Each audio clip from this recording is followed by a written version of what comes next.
Of all the characters in A Song of Ice and Fire, there's little doubt Patchface is one of the hardest to understand, both in terms of who he is, what he is, and why he is the way he is. There are elements and aspects to his character that exist in no other character. Often we learn or understand through comparison, but he is very hard to compare to other characters, even amongst those very select few who seem to be capable of seeing the future in some form or fashion. To be unique amongst that group is really saying something. We'll get into the weeds during the episode, but just one example is he might be the only person that can tell the future that doesn't know he can tell the future. It's also partly because he breaks and inverts tropes. But, I mean, honestly, George does that a lot. He's really good at that. So it's not entirely unexpected that he would do it. But which tropes is he breaking exactly? That's something we'll get into. But that also doesn't necessarily separate him from the pack in terms of categorization. So I'm going to propose, before we get into the weeds, there's a bit of a thesis statement here during the intro, that this is exactly what George was aiming for. A character that he intentionally made difficult to categorize. Basically, an avatar of how his views on magic should operate in world, right? Like a character that ensures or helps ensure that the supernatural side of things stays mysterious. If there's a few characters we can understand, but there's several more that we can't, then that maintains at least a significant amount of mystery. Patchface is certainly on the side of we probably won't ever get all the answers. Even if we get a dozen deep-cut answers on Patchface, that would leave, another dozen unanswered? Yeah, there's a lot, right? He does have things in common with other characters, don't get me wrong, but no one seems particularly close to his unique mix of qualities. He does defy categorization in a setting that often defies categorization. We have Patchface the perplexing, should we call him? Patchface the peculiar? Patchface the problem? Patchface the profound? Patchface the prophet? Why does he have these powers? What are they even? What can we connect him to in terms of other forms of supernatural origin and prophecy and all that? And why is he so close to Shireen? And how intertwined are their fates? She's got a little supernatural foreshadowing going on too, and will that connect or overlap or what have you?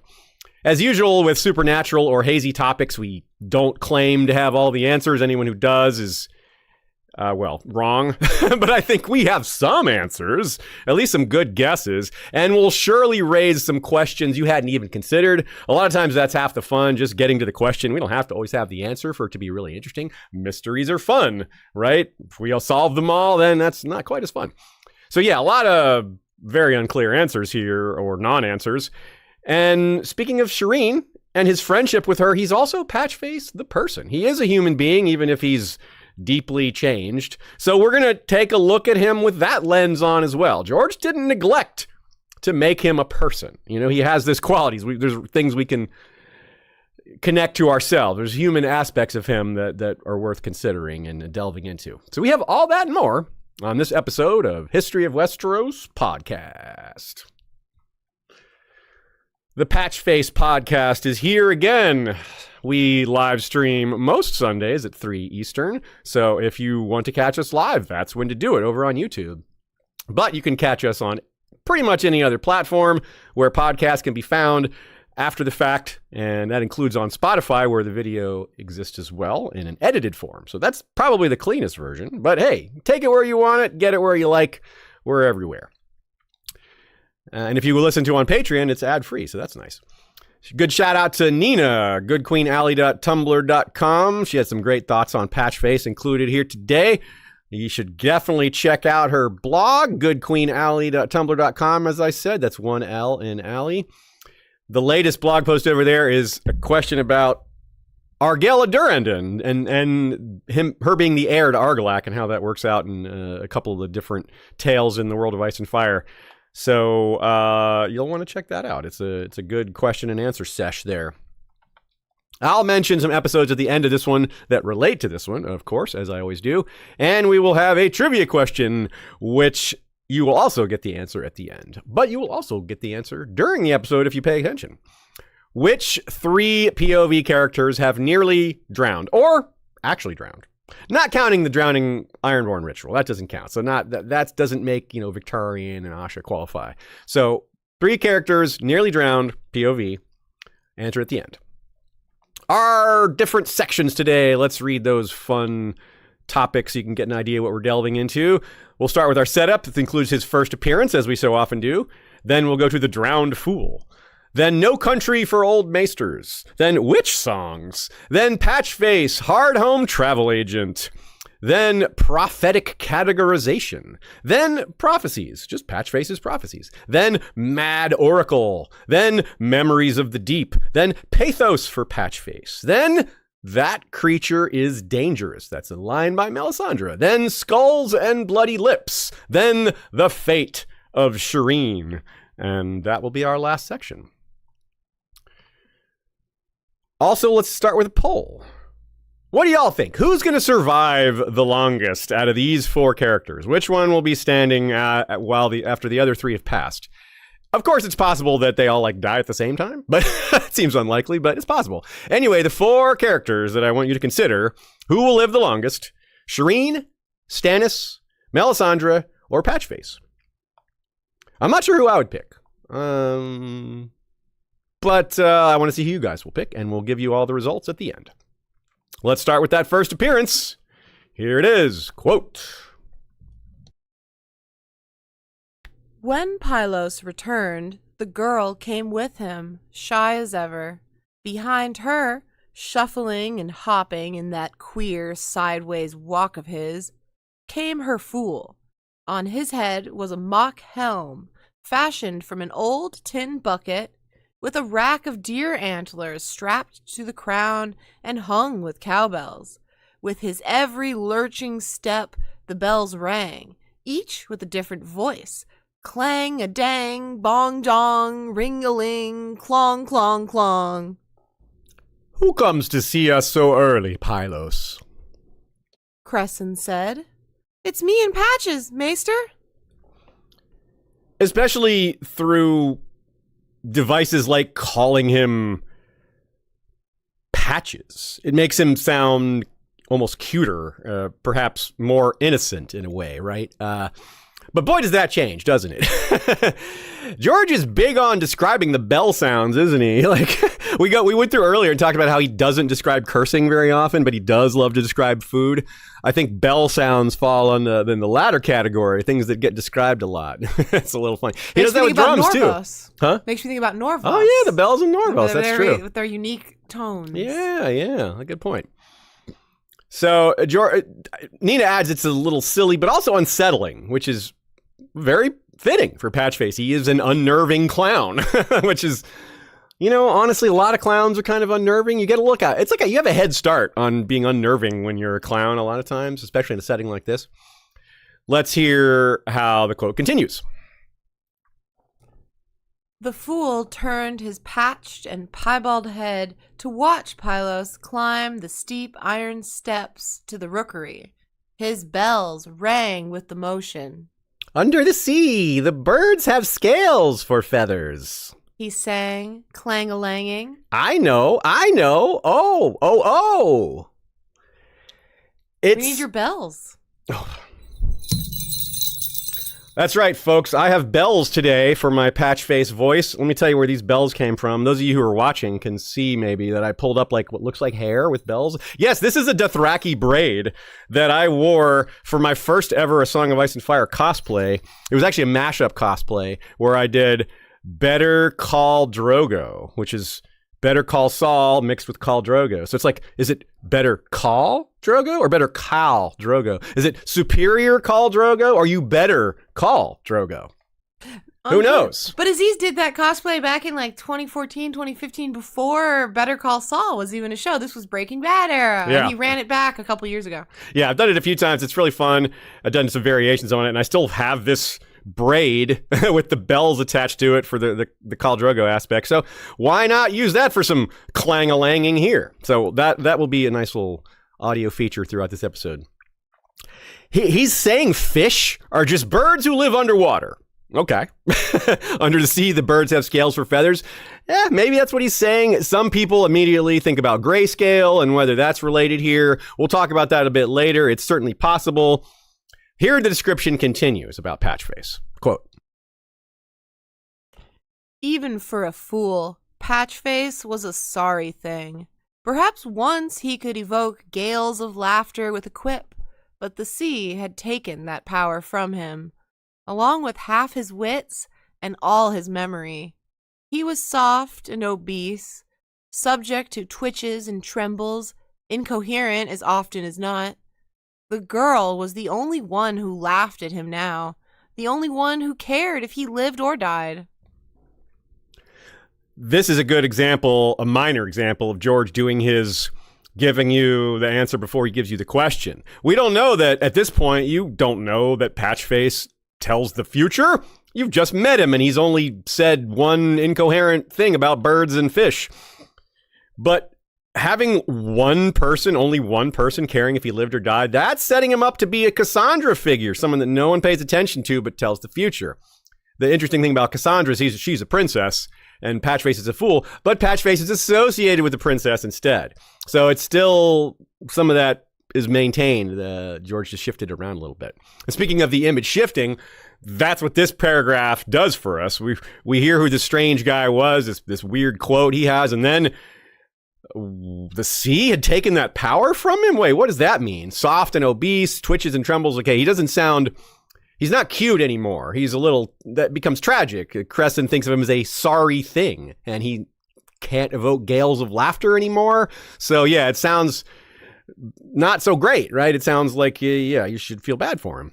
And I do. I think y'all will as well, especially when we delve into him as a person. And this is probably why he's called Patchface. As it says, his memory was gone. And in Lord Stefan's letter that describes him, he was sent back to Storm's End before Stefan and his wife, they came back to Westeros. They sent this letter in advance. They called him Patchface, or wait, I don't think they called him anything. They didn't name him. They just said, we're bringing back this young boy and what he can do. And then they crash, the shipwreck. Patchface is found. He doesn't have a memory of anything. So they have no idea what his name is. He doesn't know what his name is. Who does that sound like? Cold Hands, right? Cold Hands is a character that doesn't know his own name, and no one else seems to either.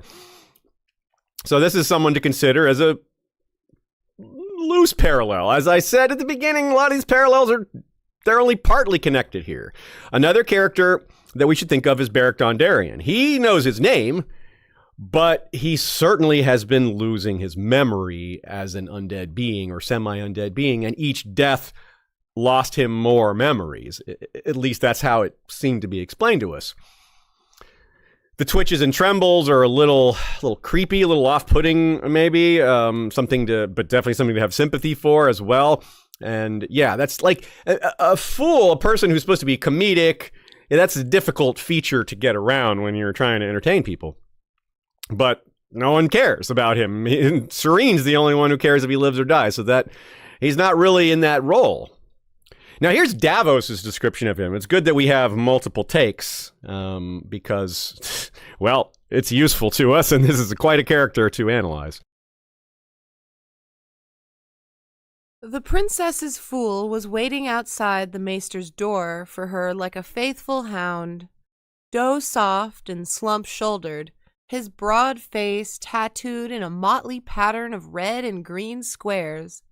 Patchface wore a helm made of a rack of deer antlers strapped to a tin bucket. A dozen bells hung from the tines and rang when he moved, which meant constantly, since the fool seldom stood still. He jingled and jangled his way everywhere he went. Small wonder that Pylos had exiled him from Shireen's lessons. Yeah, that would be distracting. He just starts singing during, like, I'm trying to teach her history and you're just singing. Oh, come on, shut up. So yeah, that makes sense. But this is literally the only time that they're not together, and he's just outside the door. So they're just one room apart. So that's interesting. They're never separated. And they're kind of united by this outcast status. She has grayscale and doesn't seem to have a lot of other friends. Maybe Edric Storm briefly, but then he's gone. She's had bad dreams as long as Crescent can remember, too. They're of dragons, which could be her Valyrian blood. Baratheons are descended partly from Targaryens. Obviously, they're Valyrian. Patchface could have Valyrian blood, too. He is from Volantis. Well, he was purchased in Volantis. We don't know that he's from Volantis. He could be from a lot of places. There's places he can't be from because he's not dark-skinned, like he can't be, from the Summer Isles, or he's not Dothraki, but could narrow it down a bit. And it says he's as faithful as a hound. That's really important because by the end of the episode, we're going to consider the uncomfortable subject of Shireen's death and how Patchface will react, or if he'll see it coming, or, well, who knows? We'll get to that later, like I said. Here, Shireen is asking questions about winter and snow. This is her first White Raven, and we get this, quote. The small folk said that a long summer meant an even longer winter, but the maester saw no reason to frighten the child with such tales. Patchface rang his bells. It is always summer under the sea, he intoned. The merwives wear anemones in their hair and weave gowns of silver seaweed. I know. Oh. Shireen giggled. I should like a gown of silver seaweed. Under the sea, it snows up, said the fool. And the rain is dry as bone. I know. Oh. Yeah, it seems like the tales to frighten children are already right there in the room, right? But this is the girl with the undead fool, right? And instead of the girl with the dragon tattoo, yeah. But Patchface is arguably trying to make her feel less fear sometimes. Right here he's saying, don't fear summer, or don't fear winter. It's always summer under the sea. That's somewhat comforting. I think maybe his attempt to be comforting, or who knows, maybe he's just random. A gown of silver seaweed. I don't know what to make of that. That's interesting, though. Is this Merling royalty we're looking at, or are these Merling middle class folks? So a anemone, I think that's almost straightforward. What's a anemone? Well, I think it's just a pronunciation of anemone. Anemone, anemone. It's spelled very similarly. Now, this is also where it gets a little tricky, too, because you think of a sea anemone, right? It's under the sea anemone. And sea anemones they're colorful and take a lot of shapes, but an anemone is also a kind of flower. And flower woven in the hair, that's typical enough. You've seen that a bunch of times, but flowers under the sea is a little strange, so that takes us back to the sea anemone. So anyway, you could weave sea anemones in your hair, I guess, if you're a Merling. What does the under the sea it snows up and the rain is dry as bone mean? Is that bubbles are rising? Bubbles would be dry, I guess, because they're air bubbles, and that is what he thinks of as rain. Nina suggests we consider underwater volcanic activity, which is a very good catch, I think, because we've seen ash and snow often connected. Ash could be like dry rain. Rain is dry as bone. Yeah, right? That works. I don't know what the significance of him seeing that is, why it's important for him to point out undersea volcanoes, but they live at Dragonstone, so, volcanoes are kind of, they're nearby, it would be on your mind, maybe. This is a scene, of course, where we're getting the White Raven because this season is turning to autumn. In the Kevin epilogue, several books later, we get the White Raven scene when it turns to winter. So here, when seeing the White Raven, Patches goes full creepy. The child's mouth gaped open. It talks! A few words. As I said, they are clever, these birds. Clever bird, clever man, clever fool, said Patchface, jangling. Oh, clever fool. He began to sing. The shadows come to dance, my lord, dance, my lord, dance, my lord. he sang, hopping from one foot to the other and back again. The shadows come to stay, my lord. Stay, my lord. Stay, my lord. He jerked his head with each word, the bells in his antlers sending up a clangor. The white raven screamed and went flapping away to perch on the iron railing of the rookery stairs. Shireen seemed to grow smaller. He sings that all the time. I told him to stop, but he won't. It makes me scared. Make him stop. And how do I do that? The old man wondered. Once I might have silenced him forever, but now? Patchface is kind of bragging here. Please, will you now put the bells off your lap? Oh, sure. They're making sounds. He calls the bird and the man clever, but he calls himself clever, clever, and then clever, clever, clever. So he's like, hey, I'm smarter than the bird and the man. Yeah, which Melisandre kind of does say that later in this chapter. So there's something there. Who is the lord in the my lord he keeps referring to? I think it's just part of the song. There's no lords in the room there. I mean, the maester's not a lord. Shireen's a princess. It could just be part of the song. It's the word the white raven seizes on, though. It's the one that makes the raven kind of fly away. This song scares him. Might just be the bells rattling, but yeah. Shireen here is creeped out by this, yet it doesn't stop her from hanging out with her only friend. She accepts being creeped out as a cost of this. Even though what does she mean though when she says he does it all the time? What does that mean? How long has he been doing it all the time? Is this a new thing that he's been doing lately, or has he been doing it for months or years? I don't know, but that's worth considering. It's certainly an interesting question. Which shadows exactly does he refer to? There's a few possibilities, and it could be multiples. Here's the best options, I think. Mirri Maz Duur had happened not very long before this, right? This is the first chapter of A Clash of Kings. Mirri Maz Duur is near the end of A Game of Thrones. Dany absolutely describes the shadows that she sees in the tent that Mirri Maz Duur is with as dancing with her. She's dancing and singing too. Melisandre's shadow babies are soon to come in the same book, later in this book, but that's a possibility. The others are white shadows, and they did dance with Waymar Royce, I suppose, at the beginning.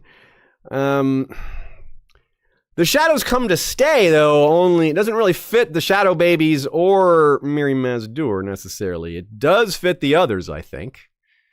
But that's a consideration. The whole they come to stay part. The shadows come, well, there's a lot of options, but the shadows come to stay, I think that might narrow it down. This whole hopping from one foot to the other thing, that's always weird, like awkward and like it's meant to be a little off-putting, I think. And that's just part of how George has designed this character, giving him a lot of off-putting characteristics. But he's also got a limp, so his hopping back and forth might also be like uneven, which also would add to the effect. We could have seen that on TV, but of course he's in the Sir Not Appearing in This Film Club where he was not on TV. The Drowned Fool. His origin story is very fleshed out in the Crescent prologue. It's certainly incomplete, but it's a lot. And it's he who witnessed Patchface seemingly rise from the dead, maybe? Quote. Patchface had come to them as a boy. Lord Stefan, of cherished memory, had found him in Volantis, across the narrow sea. The king, the old king, Aerys II Targaryen, who had not been quite so mad in those days, had sent his lordship to seek a bride for Prince Rhaegar, who had no sisters to wed. "We have found the most splendid fool," he wrote Cresson, a fortnight before he was to return home from his fruitless mission. "Only a boy, yet nimble as a monkey and witty as a dozen courtiers. He juggles and riddles and does magic, and he can sing prettily in 4 tongues. We have bought his freedom, and hope to bring him home with us. Robert will be delighted with him, and perhaps in time he will even teach Stannis how to laugh." It saddened Cresson to remember that letter. No one had ever taught Stannis how to laugh, least of all the boy Patchface. It's a good reminder of how old Patchface is. Yeah, he's not a boy anymore. He's not a boy. I think I've got something about his age here in a minute, actually, but we can go ahead and talk about that now. I think he's about 28 to 32 because he was a boy when they brought him over, and this would have been around 278, 279. It's now 300-ish. So if he was somewhere between the range of 8 and 12, then he's somewhere between 27 and 33. So we'll say 30. Round it off, he's about 30 years old. Look, he probably looks older than that, though, because he's, suffered physical trauma. Yeah, no one taught Stannis to laugh, but he is funny. He is the funniest of the Baratheon brothers, even though he's the one that laughed the least by far. And it's funny that this very unfunny fool is the one employed by Stannis and Selyse, two people who are strangers to laughter and humor. They have no idea. They're like, yeah, this is a fool. We'll hire him. Makes sense that they don't recognize their fool isn't funny because they don't get any jokes. They don't laugh at anything. So it's really an ironic joke by George that a family full of laughers. This is the family that produced the Laughing Storm.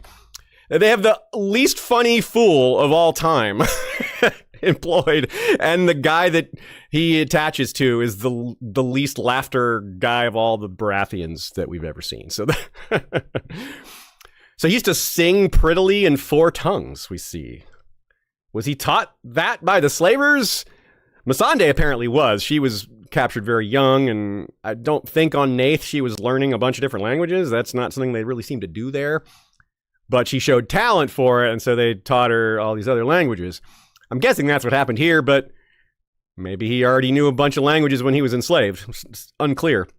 But he lost those languages. He doesn't seem to have them anymore, and I wonder if he lost even the common tongue and had to relearn that, because it would be awfully convenient if the only language of the 4 that he knew was the one that everyone in Westeros speaks. Like that, yeah. So anyway, but Crescent absolutely talks about how he, is the one that basically took care of him. If it wasn't for Crescent, Patchface would have just been left to die. So this is sad. We'll talk about it a little more later in the Pathos for Patchface section, but this kid was extremely talented, like world class, and he's just forced into slavery and didn't have much time to be free. Those were the last words of Lord Stefan, apparently, that letter, because here's what happened next. Quote, "The storm came up suddenly, howling, and Shipbreaker Bay proved the truth of its name. The Lord's 2-masted galley, wind proud, broke up within sight of his castle. From its parapets, his 2 eldest sons had watched as their father's ship was smashed against the rocks and swallowed by the waters. 100 oarsmen and sailors went down with Lord Stefan Baratheon and his lady wife, and for days thereafter every tide left a fresh crop of swollen corpses on the strand below Storm's End." He's thinking about Stannis and Robert and feeling sympathy for them, and fair enough. It's horrible what they saw.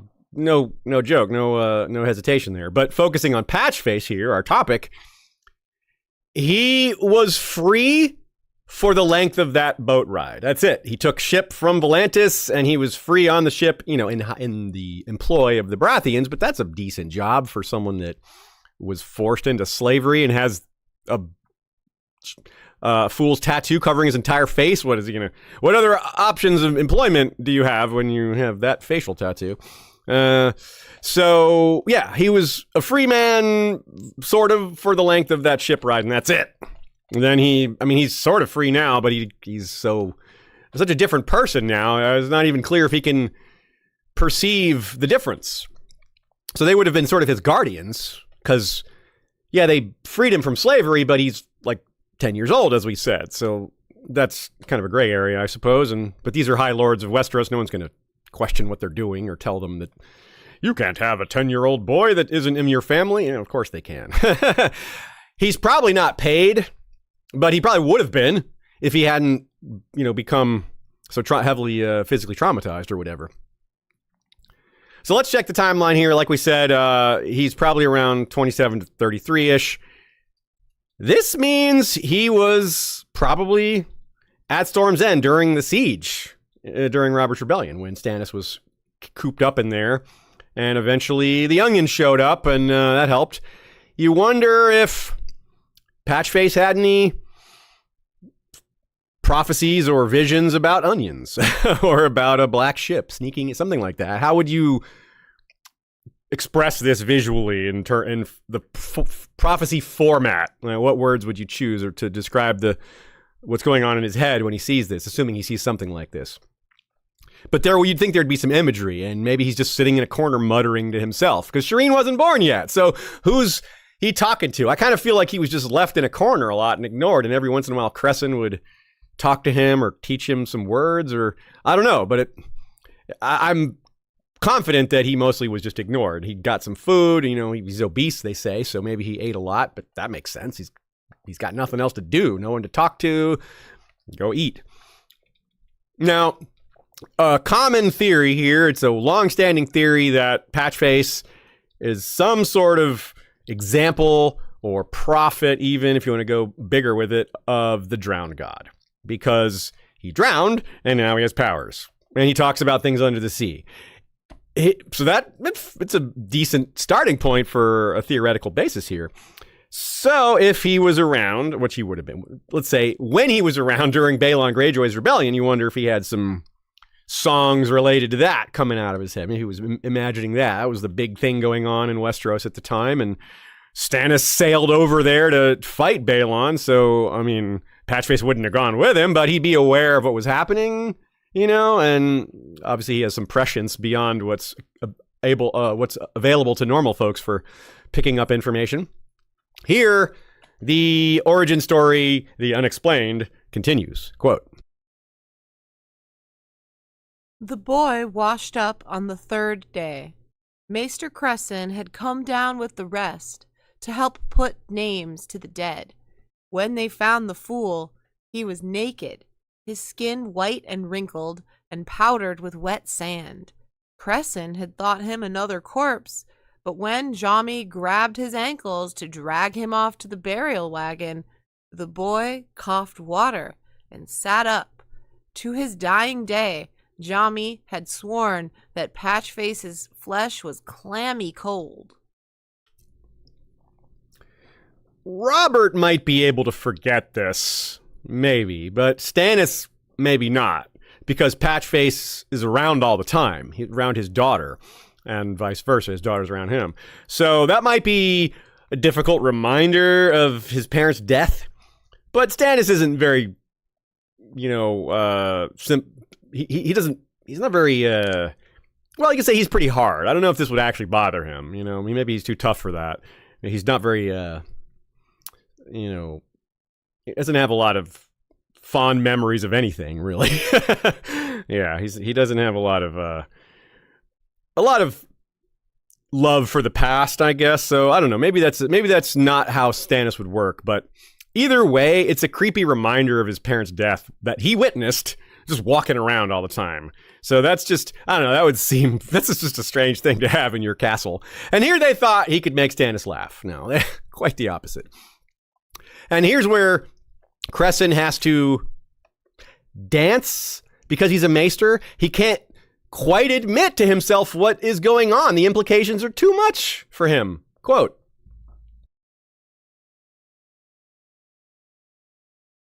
"No one ever explained those 2 days the fool had been lost in the sea. The fisher folk liked to say a mermaid had taught him to breathe water in return for his seed. Patchface himself had said nothing. The witty, clever lad that Lord Stefan had written of never reached Storm's End. The boy they found was someone else, broken in body and mind, hardly capable of speech, much less of wit.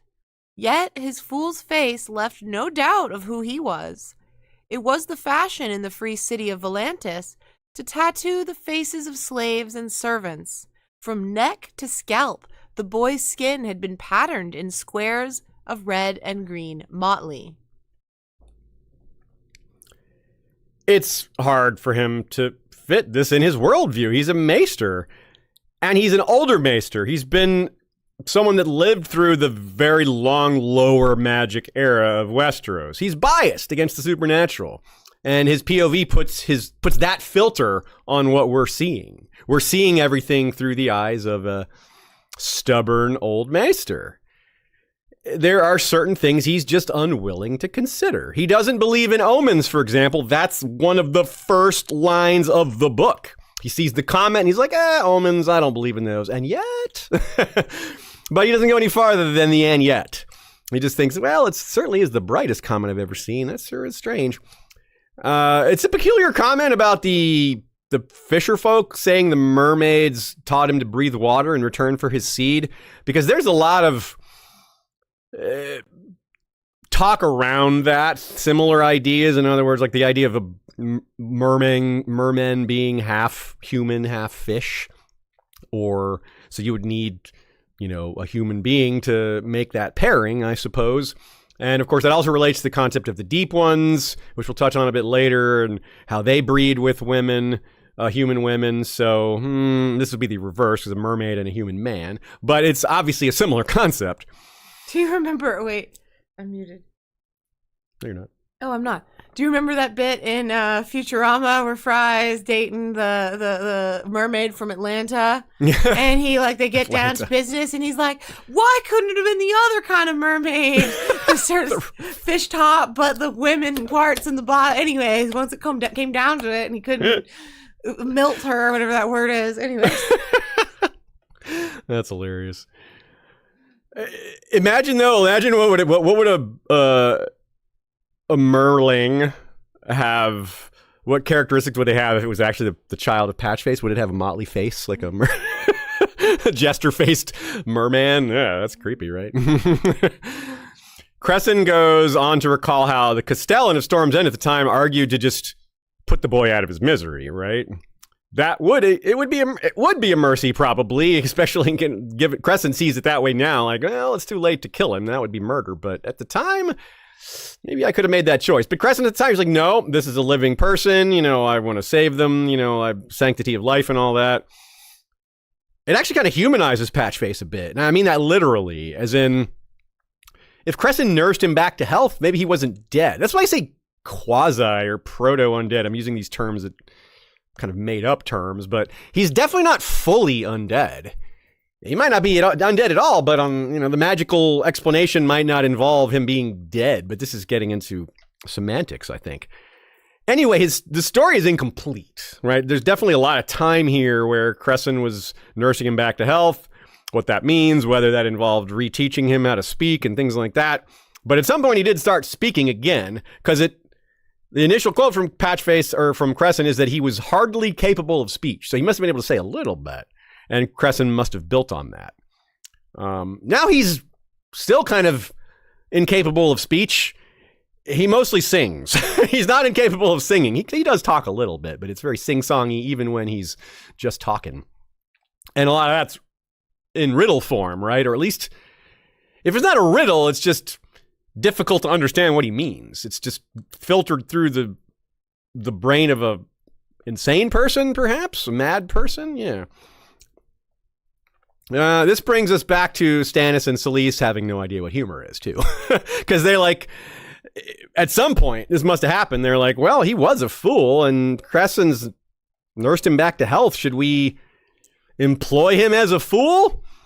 Well, he's not funny. Well, Stannis and Selyse wouldn't notice that. And then eventually he attached himself to Shireen, and then the rest is history in terms of that. Once they've connected and became a pair, that easily explains why Patchface was connected to Stannis. And vice versa, I suppose, for Shireen.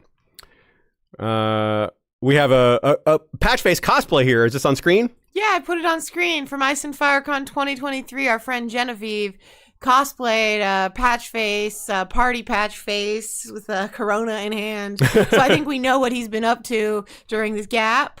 I think we see it here. But this is the only Patchface cosplay we've ever seen. Certainly the only one at an Ice and FireCon. So if you've seen one, I'd be curious to know. But yeah, I think she nailed it. Absolutely. Yes.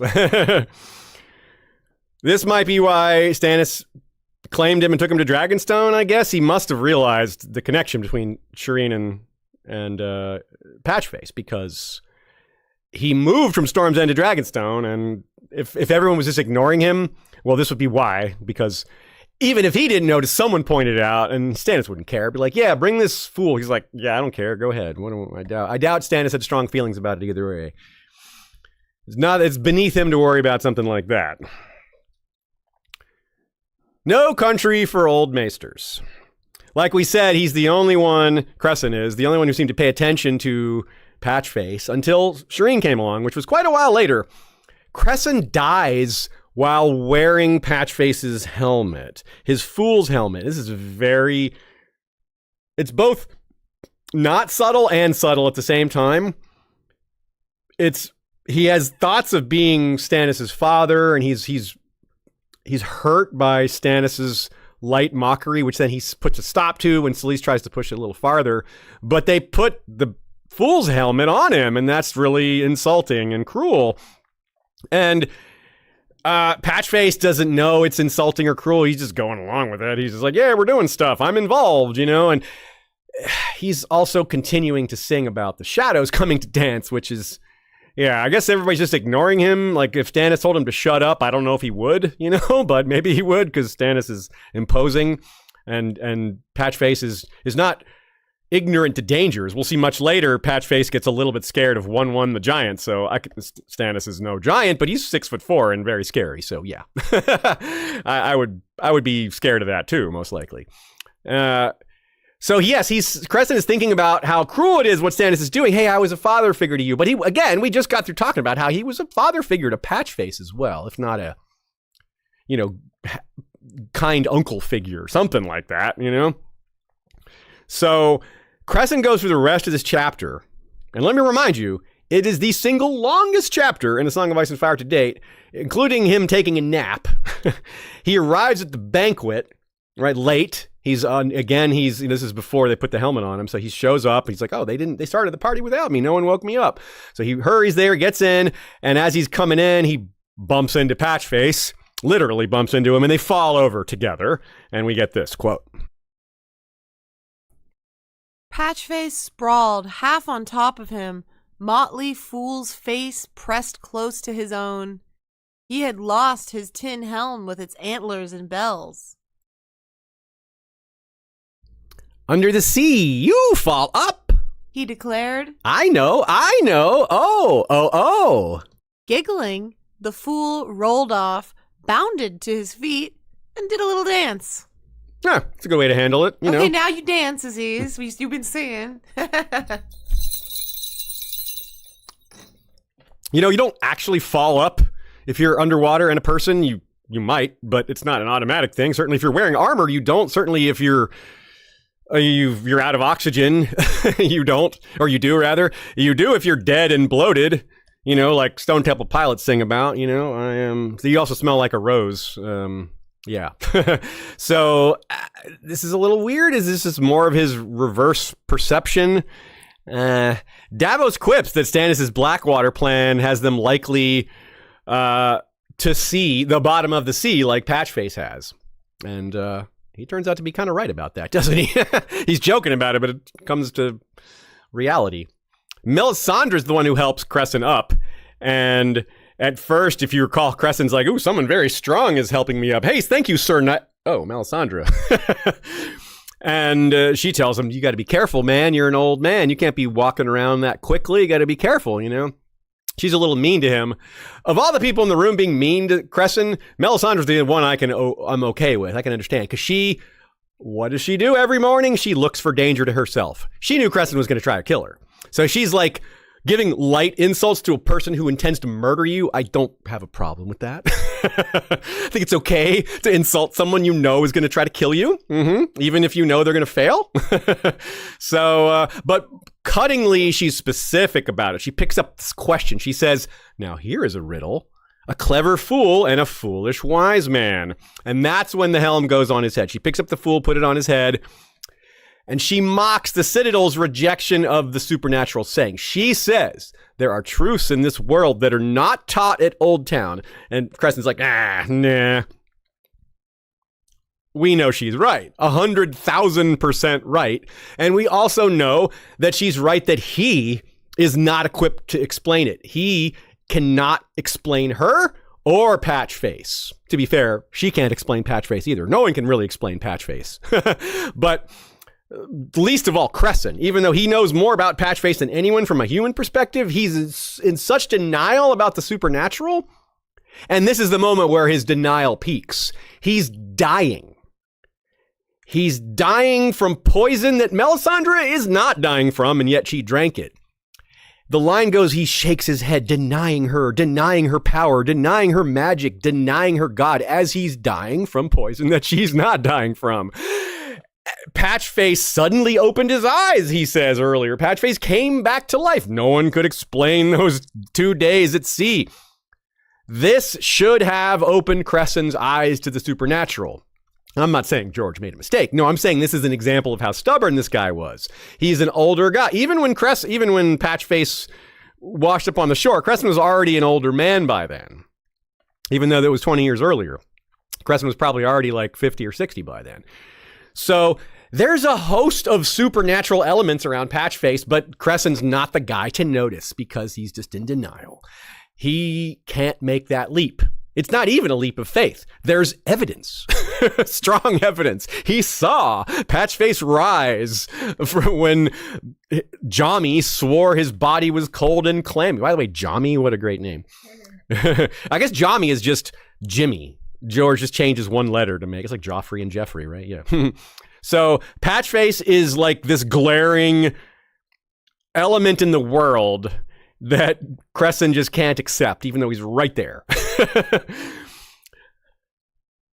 And he's not unlike the comet itself. Patchface is a bit of a herald of the new era, where dragons are reborn and shadows come to play. Again, it's no country for old maesters. This new world, or perhaps this new world come again, the new age of heroes, whatever you want to call it, this new age of wonders and terrors, it is no country for old maesters. It might not be country for young maesters either, but definitely not the older ones, who are just very set in their ways. Guys like Lewin and, Crescent. We don't need more examples. You all already know what I'm talking about, but there's a couple already. So interestingly, though, of all the things Patchface talks about, of all his ramblings and songs and sayings, there's nothing that really seems like he's talking about dragons. Shireen does. Shireen talks about dragons, her dreams. That's one of the first things we learn about her is that she has dragon nightmares, that they're coming to eat her, which, yeah, because she probably is going to be burned alive. Is that prophetic or just she's just a traumatized little girl? Maybe both.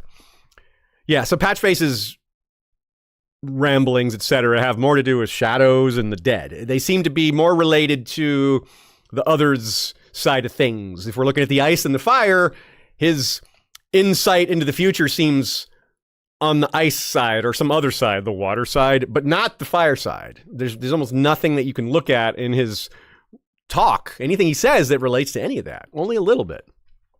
Let's get into that now. This section is called Witch Songs. This is a particularly confusing aspect to Patchface. Consider this when we compare him to other prophetic type characters.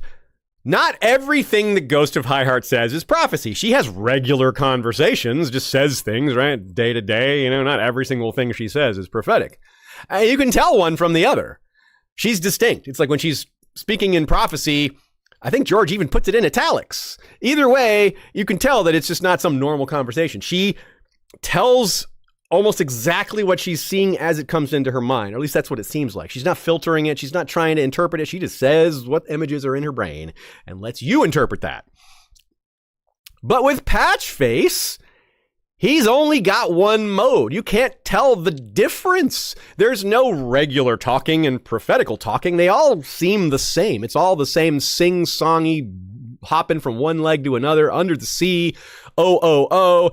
He talks like that 100% of the time. So there's no distinguishing it's not like he goes into a trance. Like that's one way you see prophetic characters, not necessarily a Song of Ice and Fire, but that's a thing that happens, like the TV show had Bran's eyes roll back in his head, which lots of movies and TV shows have done that. It's a fair way of visually showing what's going on. But Patchface doesn't do anything like that. It just happens, right? which is part of why no one notices. Because if he went into trances, that's noticeable, right? Like, what's going on? Every once in a while he freezes up and says some really weird stuff. Someone would start to associate that with prophecy, especially if they noticed that he was right once or twice. But apparently that just never happened because he just sings random weird stuff, and that's what they think. He's just some weird guy who's a little messed up. That's their perception of him. Like this, quote, "Here we eat fish." The fool declared happily, waving a cod about like a scepter. "Under the sea, the fish eat us. I know. Oh. Most fish don't eat a person unless they're, again, dead and bloated.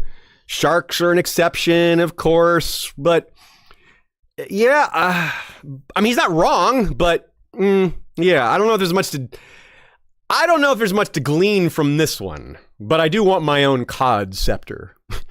Ashaya, please take a note. I want a cod scepter.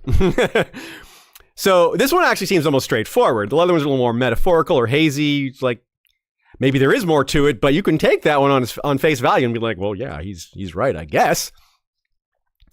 When Stannis orders Patchface to give the helm to Cresson, we get this line, quote, "Under the sea, no one wears hats." Patchface said. I know. Oh. Well, yeah, he already explained that one, right? They weave anemones in their hair. They don't wear hats. This might be another example of what I was just saying, how some of the things Patchface says, they all sound the same in terms of his cadence, his delivery, but they can't all be prophetic, can they? Well, I guess they could be, but that seems unlikely, right? I don't know if George writes a character that's that one-dimensional, that extreme, like every single thing he says is prophetic. Probably not. This might be an example of that. It's just he's saying things. It doesn't necessarily have to have a meaning. If you want to look at it for meaning, be my guest. One idea I came up with, underwater, when you're dead, you don't wear, there's no crowns underwater. It's like a rank thing. Everyone's equal underwater, because if you're underwater, you're dead if you're a person. It's a kind of a morbid comparison, like a morbid communism of bodies, you know? One idea I had long ago, I think a few other people have probably considered this, is that could under the sea refer to the afterlife, a place that he would have spent 2 days when he was dead? His mind would have been elsewhere, and he would have been, yeah, maybe those 2 days were under the sea. There would be shadows there, right? Dancing, maybe. Ultimately, though, I think he became what he is under the sea. So I don't think we need to look deeper than that. The depth is already there. But it could be both.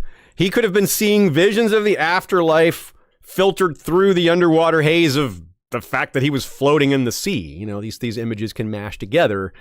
Again, we have no basis for how any of this works, so we have to cast a wide net. I can't stop with the nautical puns. In terms of the using our imagination and coming up with ideas and possibilities. Stannis is angry in this moment. Of course, that is normal. That's like a normal. You could just guess. Is Stannis angry? If you bet yes, you'll be right more than half the time. But again, I wonder how much is he annoyed by Patchface, or just doesn't have patience for anything that's not important? You know, like anything that isn't about him becoming king, he doesn't care about. If we jump very far ahead into A Dance with Dragons, when Selyse wants to speak with Jon, without Shireen there, we get this line, quote,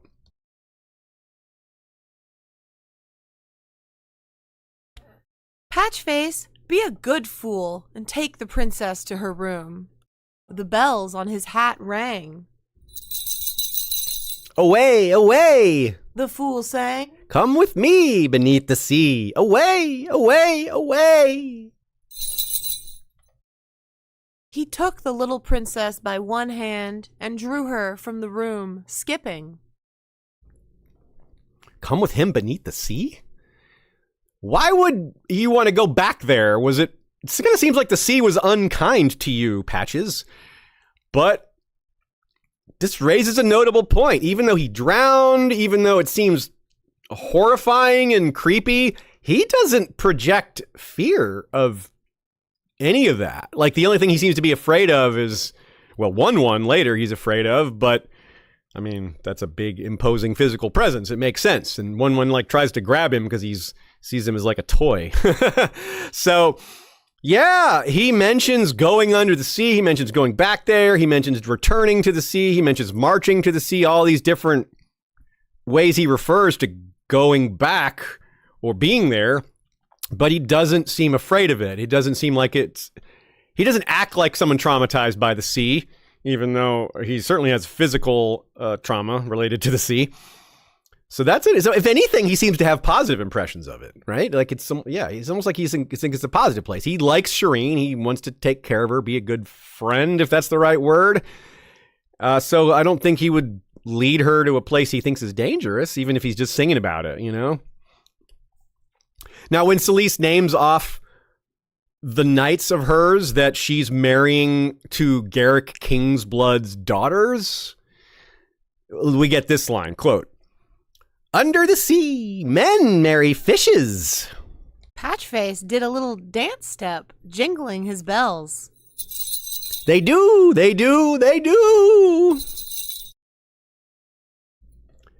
They marry fishes instead of birds. Remember he said birds swim underwater? Yeah, he has a very interesting, maybe inconsistent take on zoology here. Don't go to Patchface for your animal knowledge.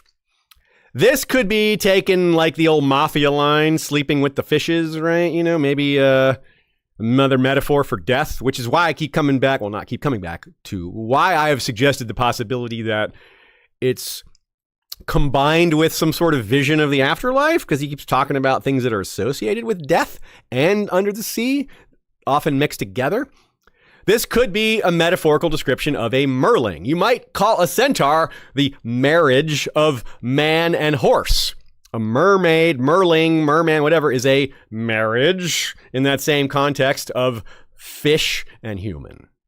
So maybe that's what he's talking about. Under the sea, men marry fishes. That's why, because there's that other line about merwives, and he actually mentions mermaids and merwives multiple times.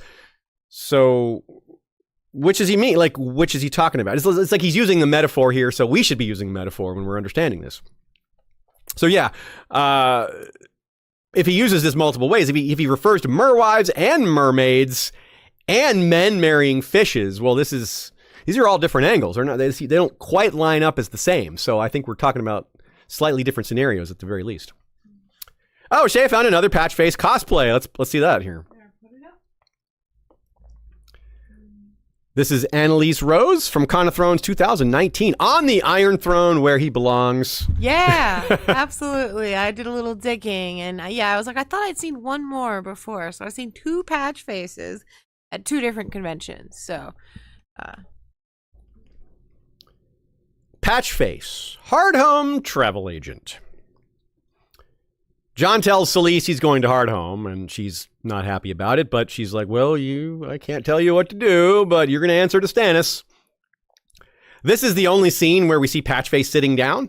He's cross-legged at Shireen's feet, while she's standing next to her mother's throne-ish type chair. It's not described as a throne, but she's the only one sitting in a chair, which gives it a throne vibe. So Patchface isn't bouncing or singing. Well, not for long. He does very soon into the scene start doing both. Quote, up spoke Ser Melagorn. Lord Snow, who will lead this ranging? Are you offering yourself, sir? Do I look so foolish? Patchface jumped up. I will lead it. His bells rang merrily. We will march into the sea and out again. Under the waves we will ride seahorses, and mermaids will blow seashells to announce our coming. Oh, oh, oh. I think there's more wordplay by George there. Malagorn says, do I look so foolish? And Patchface is like, fool, you say? That's me.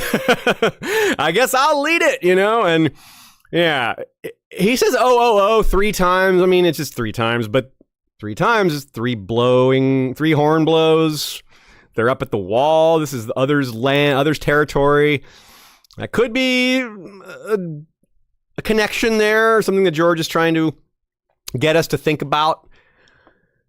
It could also relate to the Battle of Ice Trick that we have theorized, that other people have theorized, that is a popular fandom theory, which is that the Freys will be led onto thin ice and fall through it. And then Stannis will recover the bodies and take their uniforms and banners in order to deceive the men inside Winterfell. They'll show back up and be like, we beat Stannis, let us back in. And of course, the Manderleys would be with them, because the Manderleys rode out with the Freys. The Manderleys probably won't be the ones to fall through the ice. They'll probably attack the Freys from behind. So you have this recovering of the Freys, going underwater and then coming back out again. So the Freys fall in the water, their uniforms, their identity come back out, and mermaids blowing seashells to announce they're coming to Winterfell. Something like that. Right, the Manderleys could blow a horn upon their arrival to alert the castle that they've returned, something like that. And I want to point out something that we're going to get to in a minute. This is Shivering Sea territory. When you're up in the north, you're dealing with the Shivering Sea. When you're on the East Coast anyway, which almost always we are. Farther south, it's the Narrow Sea. That's where Patchface was drowned, in the Narrow Sea near Storm's End. Up here, it's considered a different body of water, even though they're linked. That's important for later. Keep that thought in mind. Yeah, and remember what happens at near Hardhome at sea. We get dead things in the water. Is Patchface like, hey, those are my cousins. I want to see. That's why he wants to lead this march, because he's like, my cousins live there under the water. I'm kind of like them. I'm semi-dead, and yeah, creepy. Hey, y'all, we have a survey. We would love to get your feedback on, it's pretty quick. It only takes a few minutes to fill out. It would really help us understand what y'all like about our show in terms of topics, format, other things, you name it. Anything we do here, for the most part, is reflected in that survey in one form or fashion or another. And your feedback is so valuable to us, because we're trying to make the show what y'all want it as best as we can. We want to do what we want to do, but we want to make it the way you want it. And we can't do that if we don't exactly know what you want. So it's really valuable to get feedback, because sometimes like 10 of you or 20 of you will say kind of the same thing. And that really tells us something, especially if it isn't something we even considered, which that does happen occasionally. So bit.ly/how survey. That's bit.ly/how survey. It should also be in the description of the video. We hope to get that feedback from y'all. The more the merrier. The more data we get from y'all, the more we can glean from it. So we would appreciate if you took those few minutes, less than 5 probably, to get that in the can and sent over to us. Just a few miscellaneous items about Patchface that are not directly related to him, just things that are said about him. If you recall that Littlefinger comes up with that scheme to spread the rumor that Selyse and Patchface are Shireen's parents rather than Stannis and Selyse. And at first, some of the other counselors were like, that's just ridiculous. No one's gonna, seems like too over the top. And Littlefinger's like, yes, exactly. That's how the commoners respond best. They will most latch on to something ridiculous like that because they're just that ignorant. That's Littlefinger's take. And Tyrion, oddly enough, this of all things is something that Tyrion notes about Littlefinger that makes him seem very dangerous. He's like, this guy is a really good liar. He knows how people think and how best to manipulate them, and he's bold with it too. So it's the example of Patchface thrown into the mix as a way to denigrate Stannis. And that's what causes Tyrion to up his realization of how dangerous Littlefinger. He already knew Littlefinger was dangerous, but he's like, let me adjust that even higher. This guy is really dangerous. Prophetic categorization. That's our next section here. Again, let's recall that the Ghost of Highheart is an example of someone who seems to give raw visions. Doesn't really try to analyze, just says what she sees. That's kind of what it seems to me. Melisandre interprets her visions. She gets the visions and then tries to tell you what she thinks they mean, with mixed results. Patchface doesn't do either of those things. He's got no guile to manipulate, nor does he have an ability to even interpret what he's seeing, probably. So he's mad. He's a Cassandra, again, that trope of a character who knows the future, but no one pays attention to them. Because normally with that trope, Cassandra goes mad or it's horrifying for her to have everyone ignore her. Patchface doesn't seem to care about that. He doesn't seem bothered. He's just doing his thing, ringing his bells, singing songs, and smiling, sort of. He seems happy, or he's pretending to be. I don't know, but he's not. He doesn't display anger or upset or even much fear. Let's go back to Davos's first chapter. During the Lightbringer ceremony, just as Stannis is changing clothes to pull the sword out of the flaming statue, we get this quote. Under the sea, smoke rises in bubbles, and flames burn green and blue and black. Patchface sang somewhere. I know. Oh. He sang somewhere. Davos can't see him, but he's loud enough that he can hear him from behind Stannis' group, and there's some other people there. It's a decent crowd. Here we have smoke rising in bubbles. Before he mentioned air as dry as bone. This is kind of similar, I guess. Isn't smoke as dry as bone? Maybe? I don't know. It's, again, I wouldn't say it's inconsistent, but Patchface presents similar things differently sometimes. His metaphors are difficult to perceive. I think this one's probably predicting the Battle of the Blackwater. The smoke rising in bubbles thing, I'm going to go back to Nina talking about volcanic activity below the sea. And those flames could burn green and blue and black? No, there would be some red and orange even in the undersea flames. So this is kind of why I think it's the Battle of the Blackwater. You got the green flames from the wildfire quite straightforwardly. Black because it's the Blackwater, and the Blackwater was on fire, and blue because, well, that's the real color of water. And it was on fire too. Do you think at all it could relate to like dragonglass, obsidian? Are those like kind of colors of dragonglass? Those are some of the colors. It's not all the colors though. That's what it made me think of. I think it's most of them though. I think purple's the only other one, maybe. Yeah. Maybe that's a flaw in it. Dragonglass. If you think of that as like flame made stone, I don't know. Yeah, right? There's something to that. Maybe it's a good idea. Because it's flames underwater. They wouldn't necessarily take the same. It might be more symbolic. I don't know. It's very tricky. Flames on water makes me think of the Blackwater for sure. But yeah, these things can have multiple meanings. George is very good at that. And maybe it's not the Blackwater. That's just certainly what I think, though. Here's Davos having a somewhat random encounter with Patchface. Quote. Then he heard a faint ringing of bells and a child's giggle. And suddenly, the fool Patchface popped from the bushes, shambling along as fast as he could go, with the Princess Shireen hot on his heels. "You come back now!" she was shouting after him. "Patches, you come back!" When the fool saw Davos, he jerked to a sudden halt, the bells on his antlered tin helmet going ting-a-ling, ting-a-ling. Hopping from one foot to the other, he sang, "Fool's blood, king's blood, blood on the maiden's thigh, but chains for the guests and chains for the bridegroom. I. This is the most straightforward of his prophecies, I think, by far. It's so clearly the Red Wedding.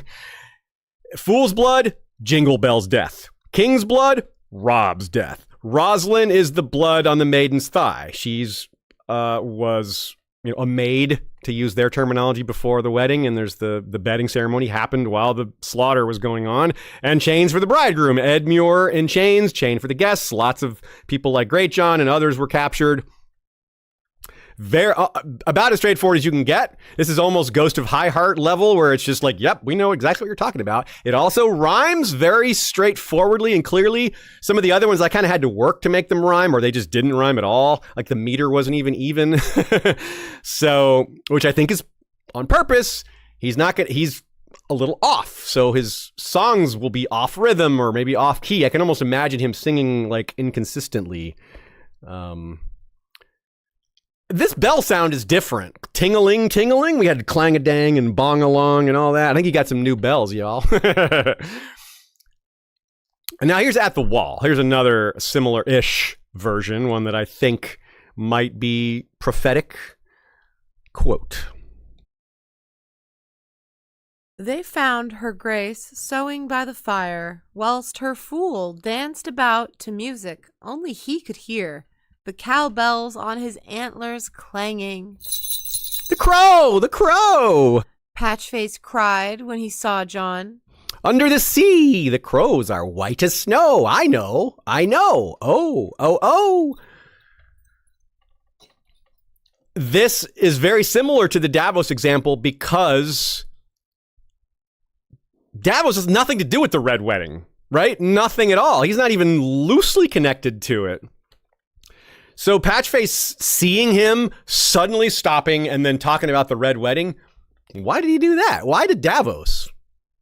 Well, who else is he going to do it for if it's in the Storm's End? I mean, at Dragonstone, there's no other POV. So maybe it's just that, but it proves, or at least heavily suggests, that the prophetic things he says aren't necessarily connected to who's standing around him. He might just like randomly have visions and thoughts and he blurts them out when they happen. They may not have anything to do necessarily with what's around him. Or consider the brain of an insane person. Who knows what kind of connections are made in a brain like that? It's certainly hard for us to perceive because our brains, I hope, aren't like that. They aren't insane. They aren't waterlogged or whatever. So this one as well. Jon, you can almost connect this one to Jon, right? But maybe not. Like Patchface never uses proper names. That's a interesting note on his character. He doesn't ever say Selyse or Shireen or Davos. He just says things. So he says, so when he sees Jon and says the crow, that's a little more fitting because the Night's Watch are often called crows. But he says the crow. He doesn't say a crow. He says the crow. Yes, Jon's the Lord Commander. You could say he's the Lord Crow, the crow. But yeah, he's at the wall. There's crows everywhere. There's lots of Night's Watchmen all about. So yeah, Patchface saw the White Raven before. So he's already kind of seen a white crow. Does Patchface know the difference between a crow and a raven? I'm kind of dubious he would be able to tell. And he's also already called fish underwater birds. And crows are obviously birds. But white. The only white crow I know of is Bloodraven. He's very white because of his albinism. And he's the three-eyed crow. So he's a pretty special crow. He could be the crow, maybe that. But why does seeing Jon make him say that? Maybe because they're related in both bloodline and literally related. They're both Targaryens, so they're related in that sense. But they both have old gods' magic within them. One's a Blackwood, one's a Stark. It's kind of thin, but it's something. Remember that Melisandre saw Bran and Bloodraven in one of her visions during her POV, and they were kind of symbolic, right? She saw Bran as a boy with a wolf's face, and Bloodraven was a tree man of some sort, which is, he's in a tree. He's part of a tree. That makes sense, right? What would happen if Bran met Patchface? What would he see? Or if he had visioned one, or Jojen saw one? Well, how would that manifest in one of their visions, right? What does Patchface look like through the eyes of other prophetic / magical beings? We haven't really seen that. Melisandre has, though. Melisandre's the exception. We have seen that, and she thinks he's scary. She thinks he's dangerous. More on that in a minute. So other people, like is Patchface seen any of them? Has Patchface had visions of Melisandre? I'm flipping that script. Has Patchface seen visions of Jon? That would make sense. That might explain why he stopped suddenly and delivered a prophetic line when he saw Jon Snow. But again, if we view him as a prophetic vessel, like a being whose mind was altered in a way that enables supernatural beings, deities, whatever, to broadcast through him, for lack of a better word, maybe to use the way H.P. Lovecraft did it was there's the most artistic, creative minds were the most sensitive minds, and when the big evils of the Cthulhu mythos would appear or be active. It was the people that were the biggest dreamers that were the first ones to be affected by this. They would sense it coming. There are people who are prophetic, but they would have prophetic visions of this because of this great old one or this supernatural being, a very powerful thing its power is so great that it's projecting like wavelength, like dream wavelengths, like radio waves of dreams that the most sensitive people, they have the receptors to pick that up. Patchface is sort of like that, where he's operating on that wavelength, but to operate on that wavelength, you can no longer operate like a normal person. Which brings us to this next section called Mad Oracle, which is the name of the TV tropes category that he best fits into. That's a TV trope, Mad Oracle. He's definitely that. He also fits the court jester trope. Like, very rarely does one character have only one trope that they fit into. Court jester trope is generally used to disguise someone, like someone who's really strong or powerful or has hidden heritage, hidden as a court jester. That is not really what's been done here. But it sort of is. It's not hiding any sort of hidden heritage or he's a secret king or whatever. But he is hidden as a prophet. Not to us, but to the characters in world. Nobody has any idea in world that he's got prophetic abilities, but pretty much all of us do. So that's a big, like, in-world to reader dichotomy there. It's an interesting idea for a character concept. A person with prophetic powers that doesn't go mad from the powers. That happens a lot. We see a lot of characters in A Song of Ice and Fire and in a lot of other stories and real-world myths where prophetic powers drive someone mad. It's bad to see behind the curtain. It's bad to see the future. It'll mess you up. Patchface, it doesn't bother him because he's already kind of messed up, you know? There's one theory that maybe he had prophetic powers before his drowning and that the drowning has made him unclear. Maybe Stefan noticed that. I kind of doubt it, though. Why would Stefan Baratheon notice this kid's prophetic abilities when the slavers missed it? It doesn't seem that likely. Why Stefan Baratheon, of all people? Does he have some connection to the supernatural that we're not aware of? It doesn't seem like he would be that knowledgeable about such things. If he was speaking intelligibly, you know, someone might have caught on, but people just I suspect most people around Patchface just reflexively ignore him. They're just like, this guy just rambles. They don't bother thinking about a single thing he says, other than, you know, Shireen. And if he's just repeating himself all the time, you understand why you'd shut him out. If he's just saying, shadows come to dance, my lord, like all day for several weeks, yeah, you would ignore that, I think. Most people would. So in terms of that trope of a hidden, you know, the court jester, hidden power, he might actually have hidden strength after all. Not the kind of, you know, ancestral strength, like being a secret king or whatever. But when Shireen maybe needs it, maybe when Shireen's in danger, he might deliver somehow. Because personally, I think Patchface is more likely to help Shireen than harm her. But we have to be open to both possibilities, I think. I also like to draw a comparison to Patchface and Quaithe. Because Quaithe is the hard to understand prophetic figure that keeps popping up and confusing Dany. Now, the difference here, of course, is Patchface is not connected to any one POV person. He is connected to Shireen, of course, so he is connected to a young princess royal type. In fact, Dany and Shireen aren't that far apart in age, really. I mean, those are important years when you're 12 to like 16. Every year counts for a lot, but it's not a giant difference, we'll say. So Quaithe talks about the shadow. So does Patchface talk about shadows. Different shadow, I think, in this case, but there's some overlap there. He talks about the depths, right? So there's some associations there, but she talks more about the shadow and fire, where he's more about shadow and depths and death and all that. So I think it's a pretty good parallel. Memories of the Deep. As in, what the heck did Patchface see when he was down there? When he was floating around for 2 days? Was he underwater? Was he floating on the surface? What did he quote unquote see or experience, perhaps is a better word?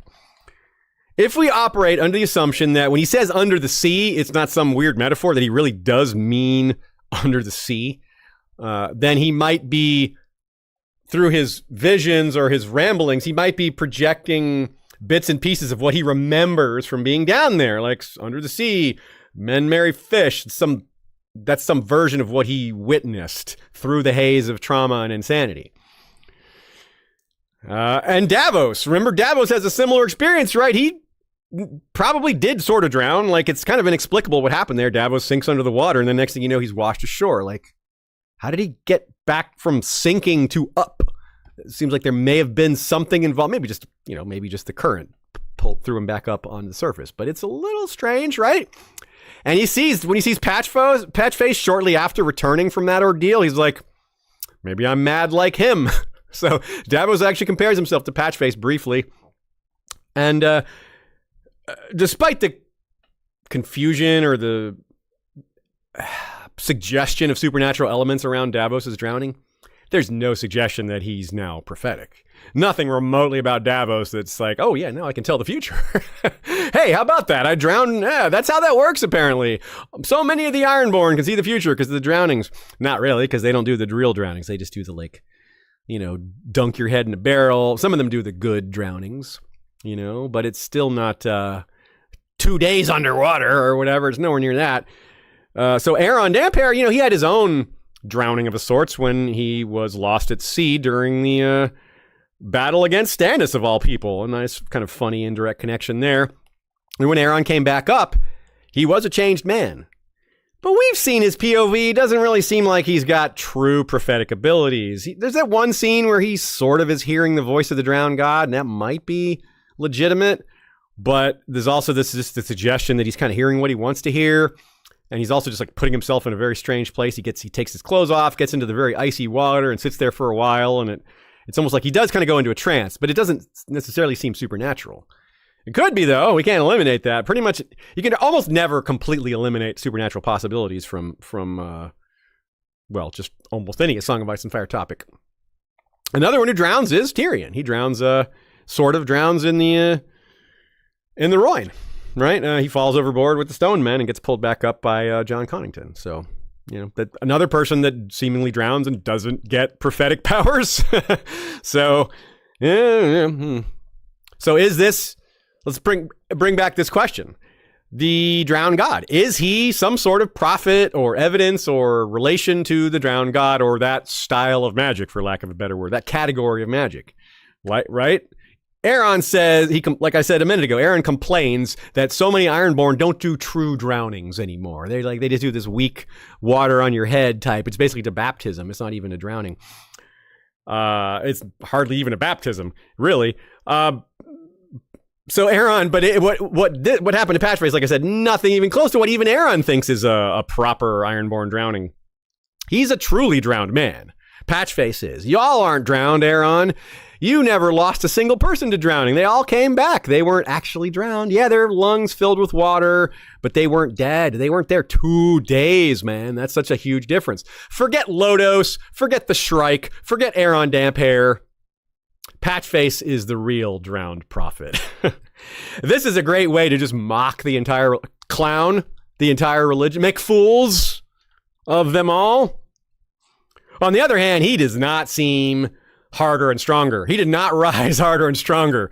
What is dead may never die, but rises again, singing and dancing. It's not quite how they say that phrase, is it?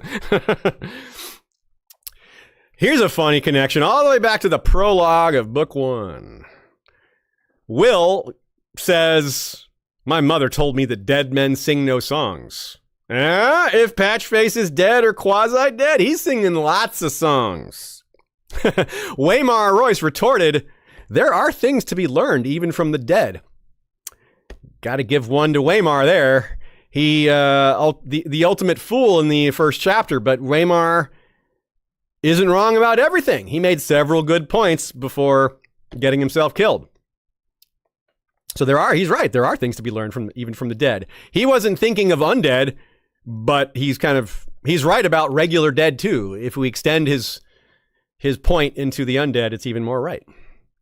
One of my favorite tinfoil theories associated with Song of Ice and Fire is the deep ones.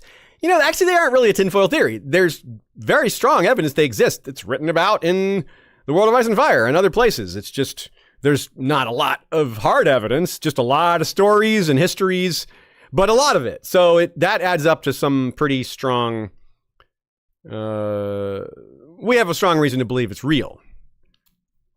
Again, the Deep Ones sound terrifying, especially because they're like, yeah, they mate with human women, and the Lovecraft Deep Ones, the similar thing happens. You slowly turn into one. You don't know you are one until you begin transforming.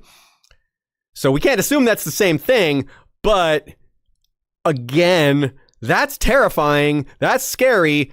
Nothing Patchface describes about the Deep seems that scary. Not to him anyway. He's not expressing horror at what he saw down there. So that is a strike against the Deep Ones there, because it's hard to imagine someone just embracing that totally without being one of them, which maybe he is, but he's not showing that transformation or anything. He's not showing any signs of it. They are said to be blissful. You know, when you fully transform into a Deep One and go join them below the water, you're joining your own people. It's supposed to be like that, but from the outside, it's ridiculously creepy. Let's return to the idea of Merlings while we're on the top subject of underwater beings. There is also evidence of them well beyond just sailor stories. Of course, there's also a lot of sailor stories. And of course, they are probably the undersea creature that Patchface refers to the most. He refers to merwives, mermen, mermaids, and I believe he used the term merling as well. So like all these different terms that are basically the same thing. The drowned god supposedly has merlings at his court, and the Grey King of all people, beings, figures, is also said to have wed a mermaid. Drowned god priests, part of their religious belief, part of their scripture, for lack of a better word, is that the Ironborn are closer, genetically speaking. They don't use the word genetically, obviously. They just say relation or whatever. The Ironborn are closer genetically to fish and merlings than they are to humans, rather. So Ironborn are closer to fish and merlings than they are to humans. Which I don't know if I would go that far, but the suggestion is very interesting, very intriguing, and even if it's not quite true, even if it's only partly true, whoa, there's some pretty big implications of that. A Maester Theron connected all these things, claiming that the Deep Ones are the origin of tales about merlings, and the merlings in turn inspired the religion of the Ironborn. And the Deep Ones do live beneath the sea. They're very powerful, according to all the tales. So does the drowned god. That is an absolutely strong parallel, strong link, which might indicate we're referring to the same being or one of the same beings. Maybe the drowned god is a very strong, very powerful, particular Deep One. There's two types of merlings that we're told. There's the more common, I guess. They're light-skinned with maybe green hair, lighter colored tails, and those would be the ones that exist in the Narrow Sea and most elsewhere where Patchface drowned. If you go to the Shivering Sea, remember I told you to hold on to that thought about the Shivering Sea and the merlings? That's where the other more aggressive, more dangerous species of merling supposedly live. They're pale-skinned and black-tailed. Right, so that's their distinct look. So if Patchface has any true experience with merlings, it makes sense that his memories, his relation to them, it makes sense that it's a positive association because he drowned in the region of the nicer mermaids. The Merling King is a specific god of the Narrow Sea. The Merling King, there's a statue in the House of Black and White. We don't have a great description of the statue, but I connect it to that quote about anemones and silver seaweed gowns, where we theorize that perhaps this is an image of Merling royalty, which Merling King would be the ultimate example of Merling royalty. Silver seaweed gowns doesn't sound like everyday attire. That sounds pretty fancy. That sounds like it could be royal court type stuff. Or maybe just all the merlings are the royalty of the undersea, and there's just the one that's above them all. There's the spears of the Merling King. Davos washed up on those. That's where he was stranded for a while. Let's discuss Patchface as a person. Pathos for Patchface. We should feel bad for this guy. Cresson steals the sympathy in his prologue chapter. Fair enough. It's his POV and he dies during it, so let him have center stage during his death. But Patchface is not only silly and weird and creepy, he's unintentionally part of the mockery, right, around Cresson's death, which can trick us readers into not really thinking about his humanity. He's so off-putting, so strange, so different that you might not consider his humanity. But he's kind to Shireen. At least it seems like he's kind to Shireen. He's certainly company to her and her to him. I think that counts for something. And whether he was enslaved young or born into slavery, we don't know. But it's sad either way. This is someone with the kind of talent that comes along very rarely, but it has to be, that talent is forced into be using for someone else's entertainment. He's not given any respect for it. They don't appreciate his talent. It's just an entertainment. They believe they deserve it. It's their due as royals or high nobles. And think about how painful a full face tattoo must be on a boy. Ouch. Damn. Oof. Nina had a great point here. Patchface is an interesting exploration of how George likes to assign and explore the costs to magic, especially prophecy. It's often quite severe. Characters associated with magic who have magical powers very often have severe drawbacks, crippling other elements, like Bran, obviously. Daron the Drunken is traumatized by his dreams. Jojen Reed, right? Jojen Reed didn't have dreams until he was stricken with Greywater fever. Bran didn't start having his dreams until he was thrown from the window by Jaime. Daron the Drunken, he can't understand what he's seeing, but he's trying not to. He's drinking himself into a stupor, so he doesn't have dreams. So Patchface is the unusually immune to that because he's got the ultimate ignorance is bliss type situation going on where he doesn't know that he's delivering secrets that no one should know. He doesn't even recognize his own very unusual abilities, probably. Even Arya going to the House of Black and White, even there's a huge cost for that magic. You have to give up your own identity. They want her to not be Arya anymore. What a trade-off. That's a huge sacrifice. Arya doesn't want to completely do it, and I can understand why. And Bloodraven very much agrees with this. He says, this is how the old gods do it. Quote, the chosen ones are not robust, and their quick years upon the earth are few, for every song must have its balance. By the way, I wish I had caught that line when writing the What is the Song of Ice and Fire episode, because every song must have its balance for this subtopic is pretty cool. Not a big deal, but I couldn't have possibly found... There's 500 instances of the word song in A Song of Ice and Fire, so, I did look that up. So yeah, Bloodraven himself even, he lost an eye. That's very Odin-esque. He maybe gave up that eye, metaphorically speaking, for power, for supernatural power. A bit of Beric is present here as well, somewhere between life and death, but a type of undead that is pretty explicitly unrelated to the others, like Lady Stoneheart. Probably, maybe, but also not Relorist. Patchface is, you can't associate him with the undead Relorists, the raising the dead, the resurrection from their side of things, or from the other's side of it. This doesn't seem to fit, though, so that just makes him even more unique. We don't know who is powering, what magical energy, what deity, for lack of a better word, is powering Patchface. And I mentioned to Nina, this could be worthy of an episode, this whole concept of the sacrifices or the forced sacrifices or the gods only giving power to those who have that balance. That's a deep topic. That creature is dangerous.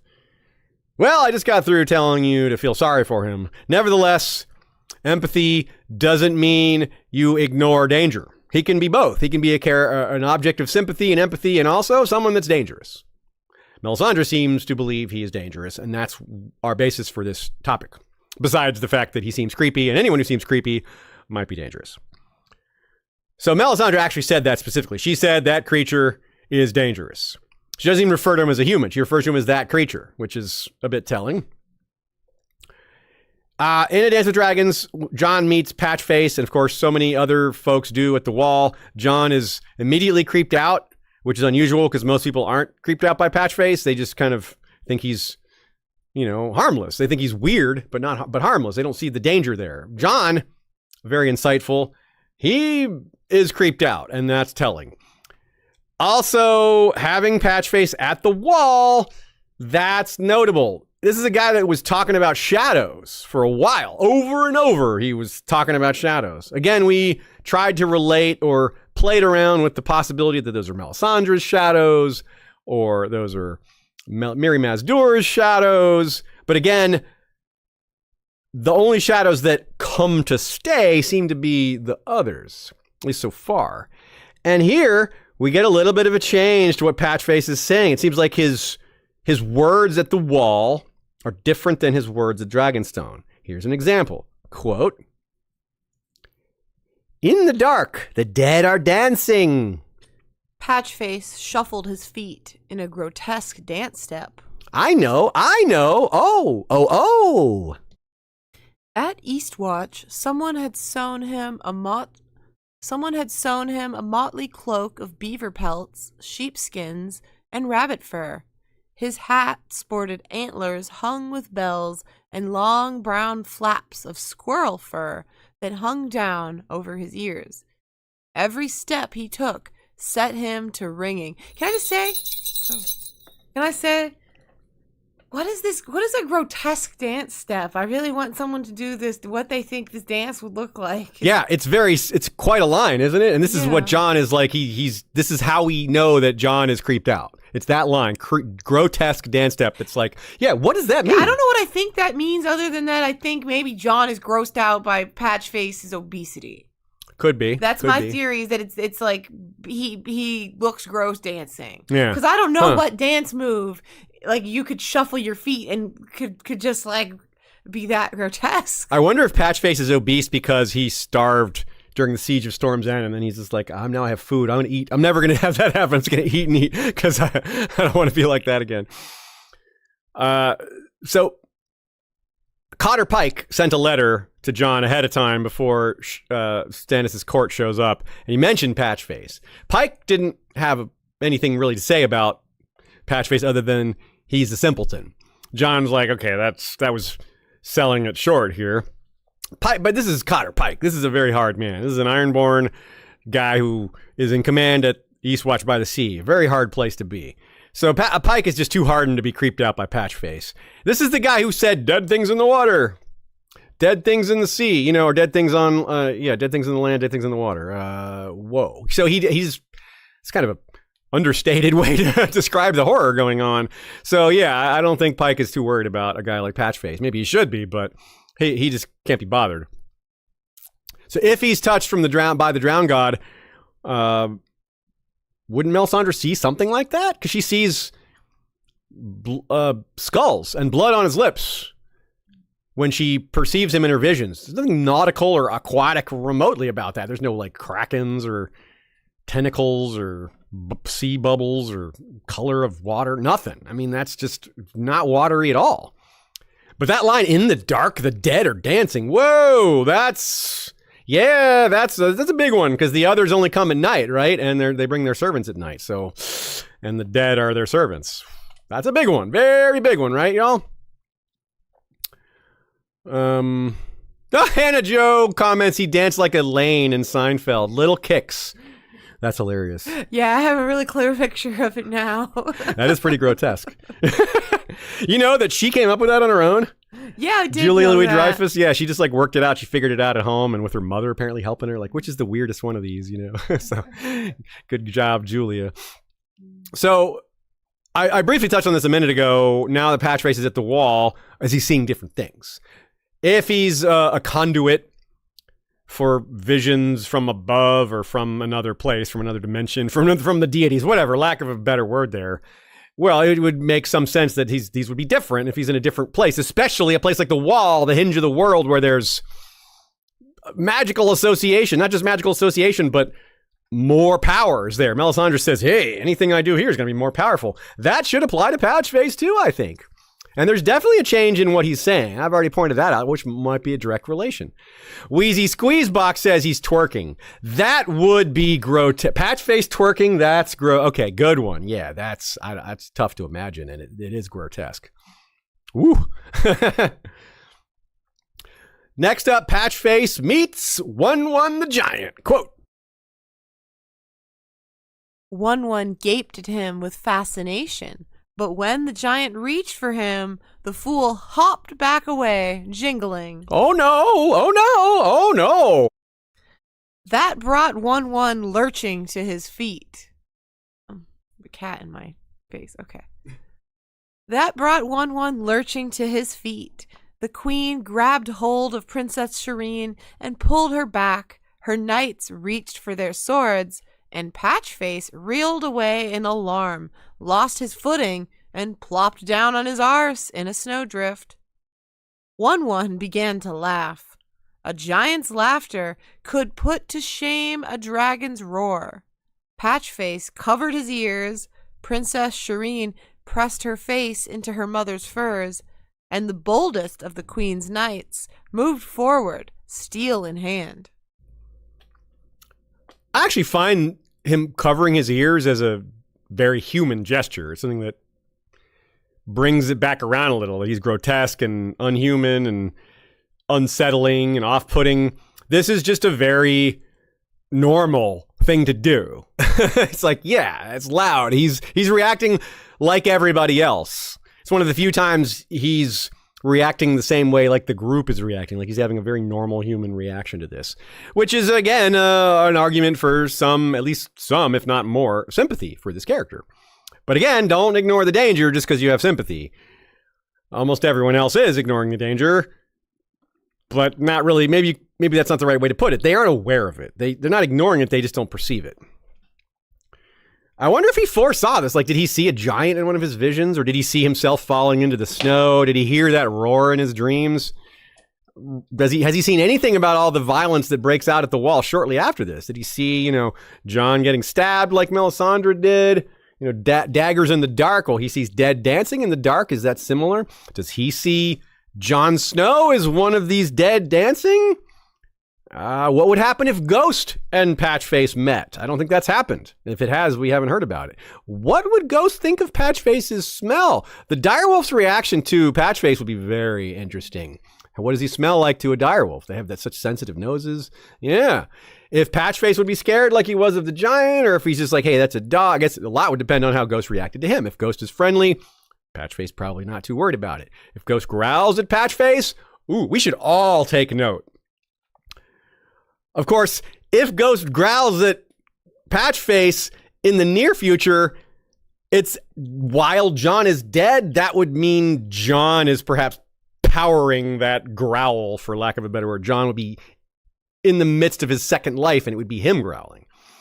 Ghost doesn't growl, let's be clear. So snarling, raising his teeth, showing his teeth soundlessly. If Ghost did make a sound, what a great way for George to demonstrate that it's Jon in there. Because Ghost on his own wouldn't do that. But if Jon's in there, that'd be a really cool way to show the distinction. Be like, whoa, Ghost barked. That never happened before. Skulls and bloody lips. So last of all, Mel's point of view we get some more ideas on Patchface. Now, before, she pointed out that when she sees Patchface, she sees skulls around him and bloody lips. Here we have this quote here in a second, but Melisandre first, she warned Cresson. She wasn't afraid of him, right? But all along, she's been concerned about Patchface and calls him creature, as we'll see in a minute. Before her POV, she says this extremely weighty thing during the wedding of Alice Karstark and Sigorn, Magnar of Fen. Quote,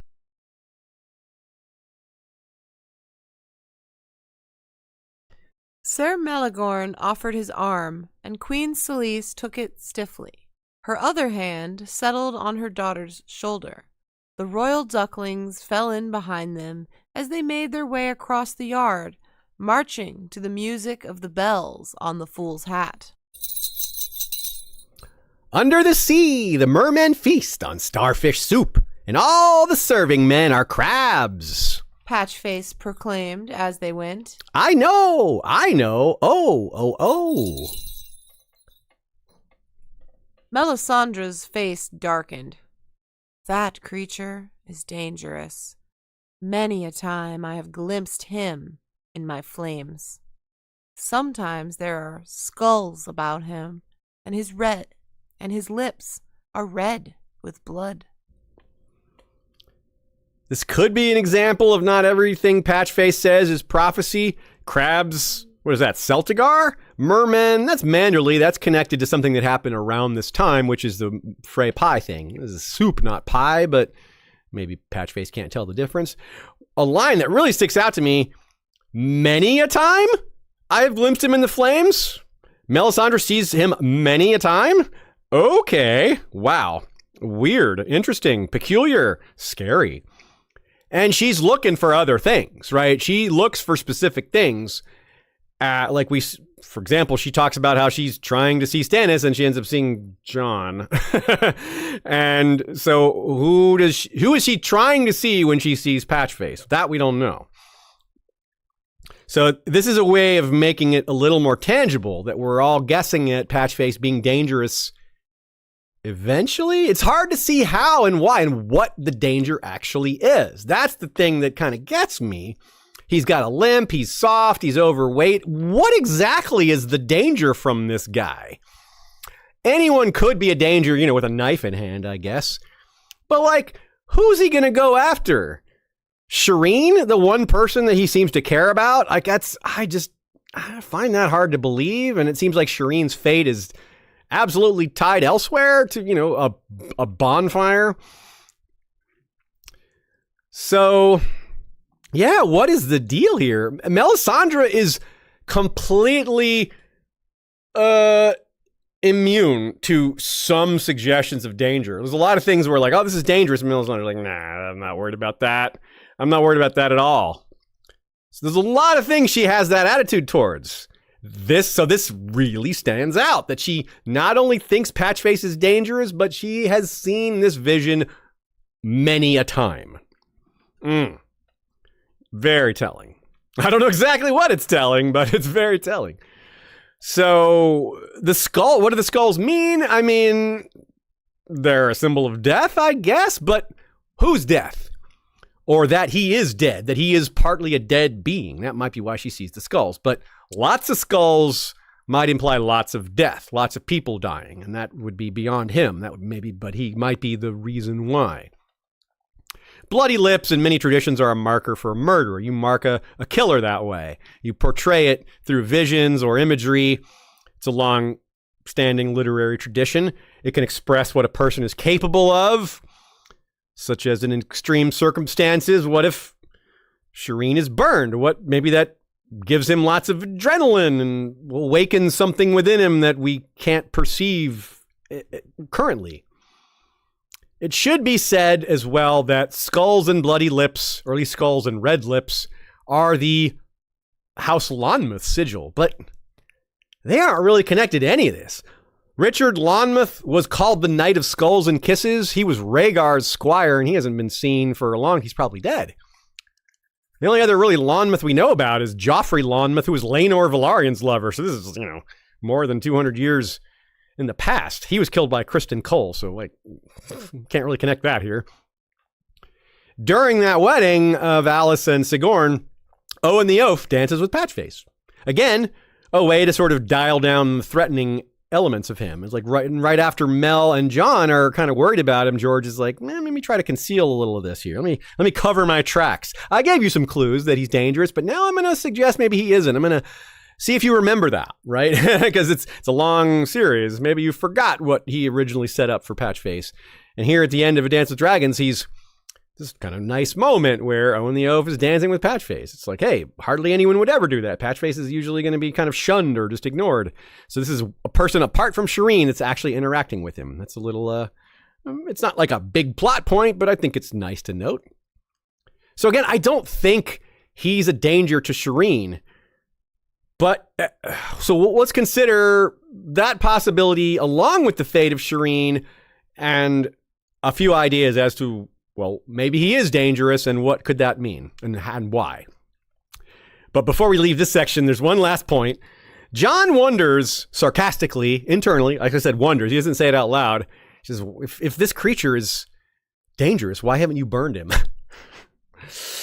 That might be foreshadowing, right? That's the kind of thing that George kind of tosses lightly. Maybe Melisandre will burn Patchface. Yikes.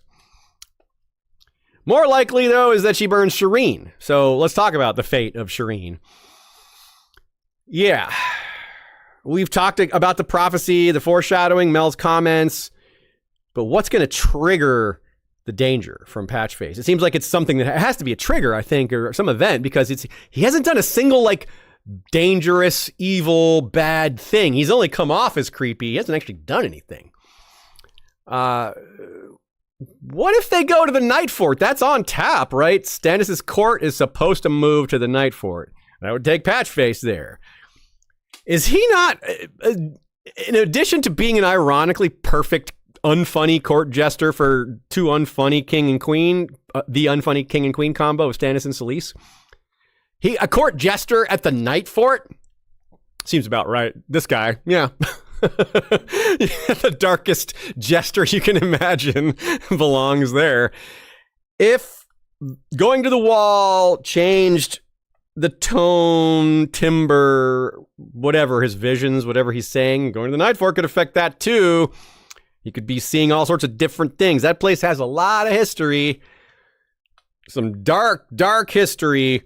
There's some possibility there. And again, we've been talking about Ironborn connections, well, more Drowned God connections, but indirectly connected to the Ironborn. If he's a Drowned God avatar of some kind, then this might come around because Stannis is the holder of Asha and Theon as captives. What if either or both of them go there? I have long theorized that the Night Fort POV will be Asha, the person who isn't used to any of this. She's the one that isn't in the midst of it. She's just a witness and had no idea any of this was even coming. That kind of makes her perfect for it. The one who will be shocked by it. And she's already been set up for this. She already witnessed a burning. Those 4 people burned, the ones who were turned cannibal. Stannis being kind of a hypocrite there because Stannis was prepared to eat bodies during the Siege of Storm's End. And by the way, Patchface might have been one of the first people they ate if they did do that, because they would think him the most expendable. Good thing that didn't happen. So this is why I think Asha is very likely a POV candidate for the Night Fort. Of course, it could be Theon. It could be Melisandre. And Davos is another possibility. There's actually several possibilities, and there's obviously no reason it can only be one of them. It could be multiples. So, yeah. So what would he do? If he turns dark, what kind of damage could he inflict? He's not some kind of swordsman. He's limping. He's, again, soft and obese. Like, doesn't come off as dangerous physically, right? But something is, powering those dreams that Melisandre is having. It's also notable that Melisandre refers to him being dangerous, but he doesn't refer to him being dangerous to her. And she is careful to make that distinction. She looks for danger to herself every morning. First thing in the morning, am I going to die today? Is someone going to come after me today? No? Okay. What else am I going to look at? What else am I going to envision? So if maybe that day comes where he's like, oh, this is the day Patchface is coming for me. Unless something like that happens, then her instinct or her vision that he's going to do something is going to be unrelated to her. Unless she's just wrong, which is possible. Now, the one person he could physically overpower is Shireen. But again, I just don't see that. He, trusts her. She's the one person that is his friend. But maybe we should consider that. Maybe we should consider that he would harm Shireen. Or, and I think more likely, he will react to someone else harming Shireen. Hey, that's my only friend you're burning at the stake. So, if Patchface's songs start to turn towards something that reflects burning, that'll be a change. He hasn't talked about burning at all except for fire under the sea, the blue, black, green thing. That's the only time I think he refers to fire.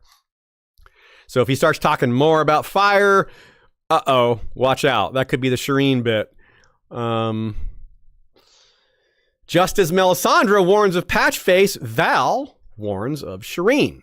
Dangerous pair of youngsters, apparently. The two afflicted outcasts.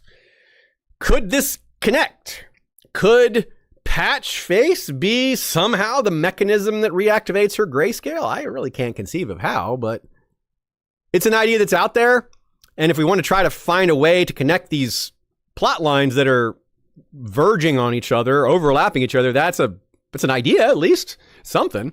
Maybe similar ideas are better. Maybe this sparks other thoughts. But it's interesting that both of these figures are considered dangerous and if the danger in Shireen is sleeping, the grayscale is sleeping within her, which is what Val says. Maybe the danger is sleeping within Patchface. It's just something hasn't triggered that yet. Someone hasn't triggered that awakening. Yeah, these could be linked.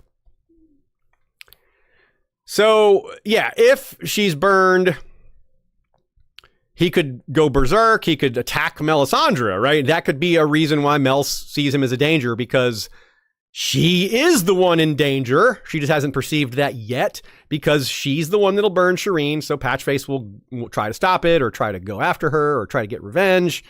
I don't know. Maybe as that event grows closer, we'll see some things that point to it. Or if they're at the Night Fort, which I believe that's the most likely place for it to happen. Maybe he bites Melisandre. That's the bloody lips. He actually bites her. Wouldn't it be wild if he killed Melisandre? I would not see that coming, except for that I just pointed out the possibility. But no one in world would see that coming, I don't think. Even Melisandre would be like, the danger from him? Really? Imagine her being like, hey, y'all, I need extra guards on Patchface today. They're like, what? Why? What are you worried about, Melisandre? Like, just trust me. I have visions. This guy's dangerous. Put him in chains or something, you know? I just don't see that happening. So the way this will manifest, it's hard to perceive, but that's up to George, and he's good at this sort of thing, isn't he? Final thoughts. He's an outlier in so many ways, as I hope we've demonstrated. There's no way to explain him being alive, but he doesn't exactly show a lot of signs of being undead. He eats.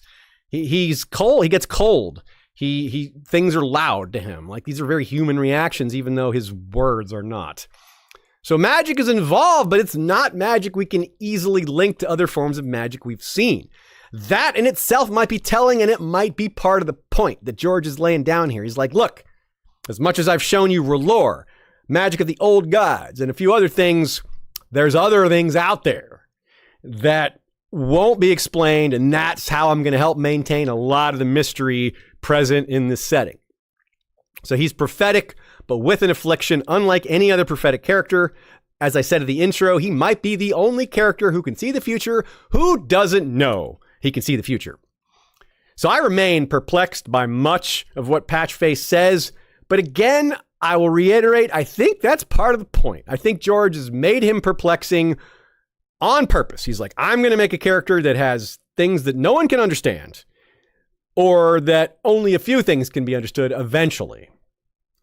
Because with the Ghost of High Heart, we're supposed to be able to figure those out. George does not make them that dense, doesn't make them that hard to understand. If you've reread A Storm of Swords and you reread the section with the Ghost of High Heart's prophecies, you can identify a lot of them without even having, listened to a single podcast or read any analysis. I think they come off as fairly straightforward. Even if you don't catch every single detail, the gist comes across. So this character has answers, but we can't understand them. And that's a different sort of creepy. Like, he's talking about the shadows, the dead, the others. He's got answers, but we don't know what they are. We're that close to them. And no one in the setting realizes how close they are to those answers. Because even Melisandre and Jon, who have identified him as dangerous, they haven't identified him as a source of information. That's as close as anyone has gotten, and it's not that close. He, of course, is in danger, too. Anyone at the Wall is in danger beyond. There's a big civil war of sorts happening, and plus the others are coming. So Yeah, he's in danger in that sense, in addition to being a danger to others. Maybe the others, lowercase. Maybe it's the others' presence that will activate him or turn him. Who knows? Given how unusual, unique, unsettling, and unknown Patchface and his abilities are, I'm excited to learn more. Not just the mysteries around who and what he is and where his powers come from, because a lot of that we may not get answered. I think we'll get closer to the truth on some of that, but not all the way. I'm intrigued by the possibility that someone eventually figures out in world that he's predicting the future. I'm also just curious what he's going to say or sing next. Our trivia answer and poll results. Let's get to those real quick. That's fun. The question was, which 3 characters with POVs drown? During the span of the books, Davos and Tyrion drown. You see them both. They see that both happen to them at the end of each of them. Each of them have a chapter that ends with them drowning, and Aeron drowns during Balon Greyjoy's rebellion. So we don't have that through his POV directly. We have his memory of it. So close enough. How did our poll go, Ashaya? Looks like Shireen by far got the fewest votes for who's going to survive the longest, and fair enough. I get that. Stannis second fewest. Shireen only got 2% of the votes for who will survive longest. Stannis got 6%, so not a lot of optimism on Stannis' survival beyond Patchface. We got 30% of the votes, but Melisandre dominated this poll. Most people think Melisandre will survive the longest out of those 4. 62% of you, in fact. That's probably what I would say too, wouldn't you? I could see it being Patchface, but I do agree that it's probably not Stannis or Shireen. Some episodes that relate to this one, which is a funny thing to say, given how we've said it's so hard to relate Patchface to other characters, but we can relate him to other prophets. A Question of Quaithe is an episode we did recently that's got a lot of overlap, and because it's at least another character with prophetic abilities who is hard to understand and who is driving an important character. Different episodes we've done on Dragonstone and different Valyrian topics. We've done episodes on the Ironborn. Yeah, there's some other ones like that. So not a lot of suggestions here because, hard to connect this guy. He's such an outlier. But that, again, is part of what makes him so fun, so interesting.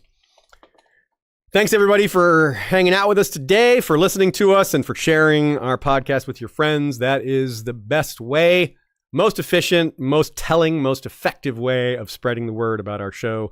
Your friends trust you. When you tell them you like something, they listen. At least I hope they do. If they don't listen, maybe you need to better friends. Yeah, right? Come on, y'all. Yeah. On behalf of Ashaya, I'm Aziz. Thanks to Nina, Good Queen Allie, for her input. On behalf of Aziz, I'm Ashaya. Yes. That's true, too. Thanks as well to Joey Townsend for our original intro music, and thanks to Michael Klarfeld for his maps and video intro. We are so happy to have those. And if you want to check out his website, it's claradox.de. That's Klaradox.de. We'll see you next time with more, and you know what to do until then. Valar, reread us.